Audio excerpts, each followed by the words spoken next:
BJP Bharat देश में निष्पक्ष चुनाव खत्म करना चाहती है। मेरा माइक चला गया।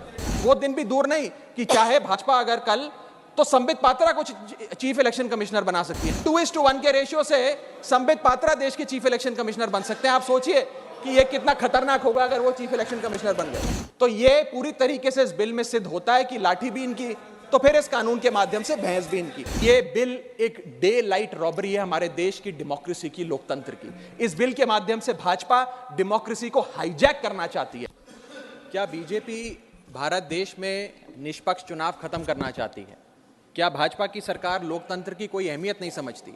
क्या भाजपा की सरकार के लिए संवैधानिक संस्थाओं की कोई अहमियत नहीं है? क्या भाजपा सरकार हर संवैधानिक संस्था को अपनी कठपुतली बनाना चाहती है? क्या भाजपा सरकार सुप्रीम कोर्ट के फैसले की कोई सम्मान नहीं करती, उसकी कोई अहमियत नहीं समझती? ये कुछ सवाल हैं जो बिल पढ़ने के बाद मेरे जहन में आए, और वो इसलिए आए क्योंकि इस बिल के माध्यम से ये सरकार चुनाव आयोग को पूरी तरीके से अपने नियंत्रण में लेना चाहती है, यानी कि चुनाव आयोग पे पूर्ण कब्जा चाहती है। मैम, चुनाव आयोग के 3 सदस्य होते हैं, एक मुख्य चुनाव आयुक्त यानी कि चीफ इलेक्शन कमिश्नर और 2 अतिरिक्त इलेक्शन कमिश्नर्स। इनकी चयन और नियुक्ति इस बिल के माध्यम से पूरी तरीके से सरकार के हाथों में आ जाएगी, और वे जिसको चाहें, चाहे वो पार्टी का शख्स हो, यस मैन हो, पार्टी मैन हो, जिस मर्जी को चाहें वे चुनाव आयुक्त बना सकते हैं। चुनाव आयोग की हमारे देश के चुनावों में बड़ी महत्वपूर्ण भूमिका है। किसका वोट बनेगा, किसका वोट कटेगा, ये चुनाव आयोग तय करता है। किस तारीख पे चुनाव होगा, कितने चरण में चुनाव होगा, ये चुनाव आयोग तय करता है। ईवीएम मशीन कहां भेजी जाएंगी, उसका नियंत्रण, उसका मैनेजमेंट, उसका योग, उसका प्रयोग, सारी चीजें चुनाव आयोग तय करता है। तो इसीलिए चुनाव आयोग एक बड़ी महत्वपूर्ण संस्था है इस देश के फ्री एंड फेयर इलेक्शंस के लिए। Ma'am, I will mince no words. This bill is going to destroy one of the few remaining independent institutions in India, that is the Election Commission, and thereby dislodge free and fair elections from India. ये bill 3 व्यक्ति या संस्था का अपमान है। पहला अपमान है सुप्रीम कोर्ट का। क्यों? क्योंकि सुप्रीम कोर्ट ने इसी साल मार्च 2 को 2 मार्च 2023 को 5 जजों की संवैधानिक पीठ ने सर्वसम्मति से एक फैसला दिया, और वो फैसला ये था कि सरकारी हस्तक्षेप, सरकार का कोई भी दखल चुनाव आयोग की नियुक्ति में नहीं होना चाहिए। ये खत्म करने के लिए हम एक समिति का गठन करते हैं। उस समिति के गठन से मुख्य न्यायाधीश को हटाकर एक कैबिनेट मंत्री को डालकर उसका संतुलन बिगाड़ने का काम और सुप्रीम कोर्ट के फैसले को पलटने का काम इस सरकार ने किया, ताकि एक ऐसी व्यवस्था बन जाए जिसमें जो शख्स ये चाहे वही चीफ इलेक्शन कमिश्नर बनेगा। ये इंसल्ट सुप्रीम कोर्ट की इसलिए है क्योंकि इसी साल के दिए गए संवैधानिक पीठ के सर्वसम्मति के 2 फैसलों को इस सरकार ने सदन के भीतर बिल लाकर बदल दिया। पहला था दिल्ली सेवा बिल, जो 8 दिन के भीतर ऑर्डिनेंस लाकर और फिर सदन के भीतर बिल लाकर बदला गया, और एक ये बिल जो 2 मार्च 2023 के सुप्रीम कोर्ट के फैसले को पलटता है और उस फैसले को पूरी तरीके से रिवर्स करने का काम करता है। मैं आपको यह बताना चाहूंगा कि यह सरकार इस बिल के माध्यम से एक प्रकार से सुप्रीम कोर्ट को खुली चुनौती दे रही है कि आपको जो फैसला देना है दीजिए, अगर हमें पसंद नहीं आएगा हम बिल लाकर उस फैसले को पलट देंगे। दूसरा इंसल्ट या अपमान इस बिल के माध्यम से चीफ जस्टिस ऑफ इंडिया का है। सुप्रीम कोर्ट का फैसला कहता है कि चयन समिति के 3 सदस्य होंगे, माननीय प्रधानमंत्री जी, माननीय नेता प्रतिपक्ष यानी कि लीडर ऑफ ऑपोजिशन, और 3rd chief justice of India. इन 3 मेंबरी समिति में से इस बिल के माध्यम से सरकार ने चीफ जस्टिस ऑफ इंडिया को हटा दिया और एक कैबिनेट मंत्री को उनकी जगह बिठा दिया। चीफ जस्टिस ऑफ इंडिया से इतना परहेज कि साफ तौर पे उन्हें इस समिति से हटाने के लिए इस बिल को लाया गया। मैं सरकार को याद कराना चाहूंगा कि समय समय पर इलेक्टोरल रिफॉर्म्स के लिए इस देश में कमेटियां बनी, और अधिकांश कमेटियों ने यह फैसला दिया, ये रिपोर्ट दी, ये सजेशन दिया कि समिति के भीतर चीफ जस्टिस ऑफ इंडिया यानी कि इस देश की न्यायमूर्ति को जरूर होना चाहिए। चाहे वो तारकुंडे कमेटी हो, दिनेश गोस्वामी कमेटी हो, वोरा कमेटी हो, इंद्रजीत गुप्ता कमेटी हो, जीवन रेड्डी कमेटी हो, या फिर इसी सरकार की लॉ कमीशन की रिपोर्ट हो। तीसरी इंसल्ट इस बिल के माध्यम से भाजपा सरकार एक ऐसे शख्स की कर रही है जो व्यक्ति भाजपा का संस्थापक थे, जो व्यक्ति आज भी भाजपा के मार्गदर्शक हैं, जो व्यक्ति भाजपा के भीष्म पितामह के नाम से जाने जाते हैं, वो व्यक्ति जो भारत देश के पूर्व प्रधानमंत्री रहे, यानी कि लालकृष्ण आडवाणी जी, पूर्व उप प्रधानमंत्री रहे।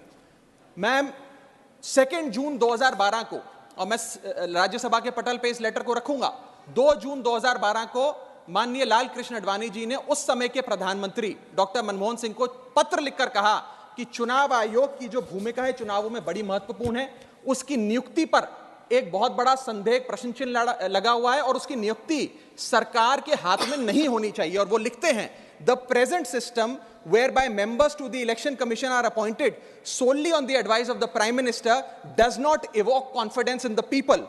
Keeping these important decisions as the exclusive preserve of the ruling party renders the entire selection process vulnerable and open to manipulation and partisanship. और वो कहते हैं कि समिति 5 सदस्यों की हो जो सीईसी की चयन करे, उनकी नियुक्ति करे, जिसमें प्रधानमंत्री हो, जिसमें लीडर ऑफ ऑपोजिशन लोकसभा हो, जिसमें लीडर ऑफ ऑपोजिशन राज्यसभा हो, जिसमें चीफ जस्टिस ऑफ इंडिया हो और कानून मंत्री हो। यानी कि 2 सदस्य सरकार के, 2 सदस्य ऑपोजिशन के और 1 न्यायपालिका के। ये समिति बड़ी अच्छी है। यानी कि आडवाणी जी भी चीफ इलेक्शन कमिश्नर की स्वतंत्रता के लिए, चुनाव आयोग की स्वतंत्रता के लिए लड़ते रहे, लेकिन इन लोगों ने आडवाणी जी को भी उनके हक की, उनके अधिकार की बात नहीं दी। आज मैं सदन में दूसरी बार लाल कृष्ण आडवाणी जी के हक की, उनके अधिकार की बात मांगने के लिए खड़ा हुआ हूं। पहला जब उन्होंने दिल्ली सेवा बिल पर कहा था दिल्ली को पूर्ण राज्य का दर्जा दिया जाए, और आज जब उन्होंने कहा कि चीफ इलेक्शन कमिश्नर की नियुक्ति स्वतंत्रता से हो, निष्पक्ष तरीके से हो। आगे मैं 3 महत्वपूर्ण कारण बताना चाहूंगा मैडम, जिसके चलते ये बिल को आज मैं और मुझे लगता है समस्त विपक्ष अपोज करता है। पहला कि ये बिल पूरी तरीके से इलीगल है, गैर कानूनी है, और वो इसलिए है क्योंकि you can not reverse a supreme court judgment without changing the very basis of it. यानी कि अगर आपको सुप्रीम कोर्ट के फैसले को पलटना है तो सुप्रीम कोर्ट जिस फैसले को देते हुए जिस आधार को रेफर करता है, आपको उस आधार को बदलना पड़ेगा। आप सीधा फैसला नहीं पलट सकते। लेकिन इन लोगों ने सुप्रीम कोर्ट के फैसले की मूलभूत भावना को इस बिल के माध्यम से चोट पहुंचाने की कोशिश करी है और निष्पक्षता को चुनाव आयोग की भंग किया है। दूसरी कारण क्यों ये बिल गैर कानूनी है, इसलिए क्योंकि ये बिल बेसिक स्ट्रक्चर मेरा माइक चला गया, क्योंकि यह bill basic structure of the constitution के खिलाफ है। Basic structure of the constitution है free and fair elections, basic structure of the constitution है निष्पक्ष चुनाव और डेमोक्रेसी। अगर बायस्ड इलेक्शन कमीशन होगा तो चुनाव भी बायस्ड होगा। अगर गैर निष्पक्ष तरीके से चुनाव आयोग चुना जाएगा तो हिंदुस्तान में चुनाव भी गैर निष्पक्ष तरीके से होंगे। इसीलिए यह basic structure of the constitution को भी पूरी तरीके से वायलेट करता है।